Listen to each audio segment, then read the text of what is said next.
আলাইকুম। স্পোর্টসের পক্ষ থেকে সবাইকে শুভেচ্ছা জানিয়ে শুরু করছি। বাংলাদেশ ভার্সেস ওয়েস্ট ইন্ডিজ প্রথম টেস্টের চতুর্থ দিন শেষে আমরা কি দেখতে পেয়েছি? ওয়েস্ট ইন্ডিজ তাদের প্রথম ইনিংসে 450 রান করে, সেখানটাতে বাংলাদেশের চাইতে তারা এবং বাংলাদেশ 269 রান করে প্রথম ইনিংসে। সো 450 থেকে 269, 181 রান পিছিয়ে ছিল বাংলাদেশ। কিন্তু তারপরেও বাংলাদেশ ক্রিকেটের ইতিহাসের একটা লজ্জাজনক একটা পরিস্থিতির সম্মুখীন হয়েছি আমরা সবাই। কেন? আমি এর আগে কোথাও দেখেছি কিনা আমার নলেজে সেটা আসলে আমি মনে করতে পারতেছি না। 181 রানের পিছিয়ে থাকার পরেও একটা দল কিভাবে ডিক্লেয়ার করে? আরে ভাই, আপনি আর 20টা রান করতে পারলে সেটাই তো আগায়, তাই না? এই কথাটা সবাই জানে, শুধু বাংলাদেশ ক্রিকেট বোর্ডের যারা দায়িত্বে আছে এরা জানে না। সো দেখেন, হয়তো আরো দ্বিতীয় ইনিংসের কথা যদি বলি, বাংলাদেশের দ্বিতীয় ইনিংসে তো আরো শোচনীয় পরিস্থিতি আমরা দেখলাম। 22 রানের মধ্যে দেখলাম উইকেট 4টা নাই। সো দ্বিতীয় ইনিংসে যেখানে প্রথম ইনিংসে 181 রানে পিছিয়ে ছিল বাংলাদেশ, সেখানে দ্বিতীয় ইনিংসে ব্যাট করে বাংলাদেশ 181 রানে পিছিয়ে থাকার পর বাংলাদেশ দ্বিতীয় ইনিংসে ব্যাট করে তারা ওয়েস্ট ইন্ডিজকে হারাবে, বিষয়টা আমার কাছে মিরাক্কেল মনে হয়েছে। কেননা প্রথম ইনিংসের চাইতে দ্বিতীয় ইনিংসে ব্যাট করা তুলনামূলকভাবে কঠিন। এখন এই কঠিন কাজটাই মাঝে মাঝে বাংলাদেশের করতে হয় যদি বাংলাদেশকে জিততে হয়। কিন্তু বাংলাদেশ তো বাংলাদেশ জিতবে না। আপনারা যে যত কথাই বলেন, বাংলাদেশ পণ করে নেমেছে, বাংলাদেশ জিতবে না। ওপেনিং থেকে শুরু করে কেউ দায়িত্ব নিবে না। এখন আমার কাছে কথা হচ্ছে, আপনি এই বাংলাদেশ টিমে যেহেতু সাকিব আল হাসান, মুশফিকুর রহিম, মাহমুদুল্লাহ রিয়াদ এরা নাই, ঠিক আছে, আমি মেনে নিলাম বাংলাদেশ টোটালি একটা নতুন টিম। নতুনের মধ্যে মেহেদী হাসান মিরাজের 8-10 বছর খেলার অভিজ্ঞতা হয়ে গেছে, লিটন কুমার দাসের 8-10 বছর খেলার অভিজ্ঞতা হয়ে গেছে, শরীফুল, তাসকিন এরাও মোটামুটি সিনিয়র হয়ে গেছে। তাসকিন তো সিনিয়রই। সো দেখেন, তাইজুল একজন খেলে 10 বছর যাবৎ, হয়তো এর বেশিও হইতে পারে। তো খুব যে একবারে নতুন বিষয়টা এরকম না। সো যদি আপনি পক্ষান্তরে ওয়েস্ট ইন্ডিজের টিমটার দিকে তাকান, আপনি দেখবেন ওয়েস্ট ইন্ডিজের টিমে যে সবচাইতে সিনিয়র গ্রেগ ব্রেথওয়েট অথবা আলজারি জোসেফ, যে সবচাইতে সিনিয়র তারও হয়তো 5 থেকে 6 বছর খেলার অভিজ্ঞতা, এর বেশি না।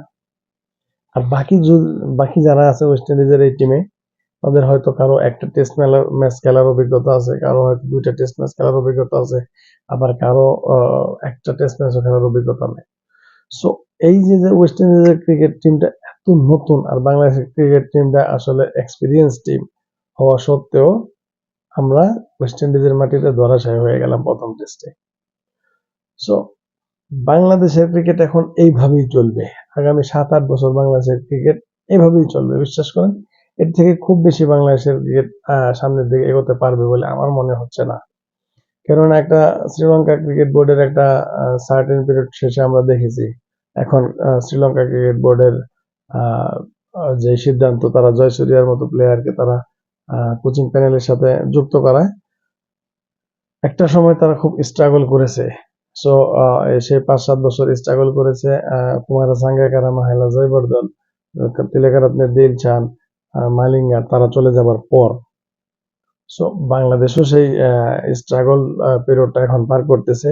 মুশফিক, মাহমুদুল্লাহ রিয়াদ, সাকিব আল হাসান, তামিম ইকবাল এরা না থাকার কারণে বাংলাদেশ আগামী 5-7 বছর স্ট্রাগল করবে, এটা আমার মনে হচ্ছে। সো একটা সময় গিয়ে হয়তো রেজাল্ট আসবে। তবে এইভাবে যদি দেশের ক্রিকেটটা চলতে থাকে, হয়তো শ্রীলঙ্কা ঘুরে দাঁড়িয়েছে, বাংলাদেশের পক্ষে সেটা সম্ভব হবে না। কেন হবে না আমি বলছি। আমাদের আগের যে ক্রিকেট বোর্ডের সদস্যরা ছিলেন, যারা পরিচালকের পদে অথবা বিসিবির সভাপতি নাজমুল হাসান পাপনের প্যানেলে ছিলেন, তারা টোটালি ব্যর্থ। শুধু তারা চাপাবাজি করে গেছে, শুধু তারা কোটি টাকা, 1000 কোটি টাকা, এগুলো সব আসলে চাপাবাজি ছাড়া আর কিছুই না। দিনকে দিন বাংলাদেশের ক্রিকেট এমন অধপতন হয়েছে, বাংলাদেশের ক্রিকেটের কোনো অস্তিত্ব নাই। সো এগুলা আর এখন আলোচনা করে লাভ নাই। এগুলা তারা যে সেক্টরে হাত দিয়েছে সেই সেক্টরটাকে তারা একবারে বরবাদ করে তারপর তারা ছেড়েছে। সো যাই হোক, সেই বিষয়ে কথা না বলি, আমরা ক্রিকেটের বিষয়ে কথা বলি। সো এই যে বাংলাদেশ যে ওয়েস্ট ইন্ডিজের সাথে এত শোচনীয়ভাবে যে প্রথম টেস্টটা হারতেছে, হেরে যাবে। আমি বাংলাদেশের দ্বিতীয় ইনিংসে অলরেডি, আমি যদি ভুল না করে থাকি, অলরেডি 6 উইকেট পড়ে গেছে। সো মেহেদী হাসান মিরাজ, জাকির আলী অনেক আছে এখন শেষ ভরসা।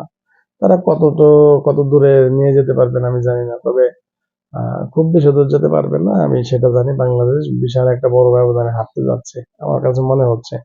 যদিও আমার এভাবে বলা উচিত না, কিন্তু বলতে বাধ্য হচ্ছে আমি, কেননা এই টিম নিয়ে খুব বেশি আশাবাদী হওয়ার কিছু নেই। এই টিম নিয়ে খুব বেশি আশা করারও কিছু নেই। সো শোচনীয়ভাবে হারবে প্রথম টেস্ট এবং দ্বিতীয় টেস্ট, এটাই আসলে অবাক করা বিষয় না যদি হারে বাংলাদেশ শোচনীয়ভাবে। যদি শোচনীয়ভাবে না হারে, সেটাই হবে অবাক করা বিষয়। সো যাই হোক, তারপরেও দিন শেষে আশাবাদী মানুষ আমরা, আমাদের আশা করা ছাড়া আর কিছুই নেই। প্রথম টেস্ট হারের পর হয়তো দ্বিতীয় টেস্ট বাংলাদেশ ভালো খেলবে, দ্বিতীয় টেস্ট হয়তো বাংলাদেশ জিতে হয়তো সিরিজটা ড্র করবে, এটাই আমরা আশা করব। এবং সামনে যে টি-20 এবং ওডিআই সিরিজ আছে, সেখানটাতে যেন বাংলাদেশের কিছু জায়গায় অদল বদল করা হয়। সিনিয়রদের জায়গায় সাকিব, মুশফিক, তামিম যারা আছে, তারা যারা খেলে ওই ফরম্যাটটা যারা ছাড়ে নেই, তাদেরকে যেন সুযোগ দেওয়া হয়। আদারওয়াইজ যারা অফ ফর্মের ক্রিকেটার আছে তাদেরকে দিয়ে যেন আসলে চেষ্টা না করানো হয়।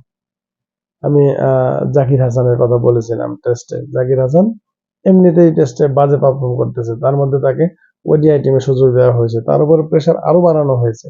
সো এটা বাংলাদেশের ক্রিকেটের একটা কালচার। একটা প্লেয়ার যখন খেলতে পারবে না, একটা ফরম্যাট খেলতে পারবে না, তখন তাকে 3টা ফরম্যাটে নামিয়ে দেওয়া হবে। আবার যখন তিনি 3টা ফরম্যাটই খারাপ করবেন, তাকে হুট করে ছুড়ে ফেলা হবে। এই কালচারের কারণে আজকে আমাদের ক্রিকেটের এই অবস্থা।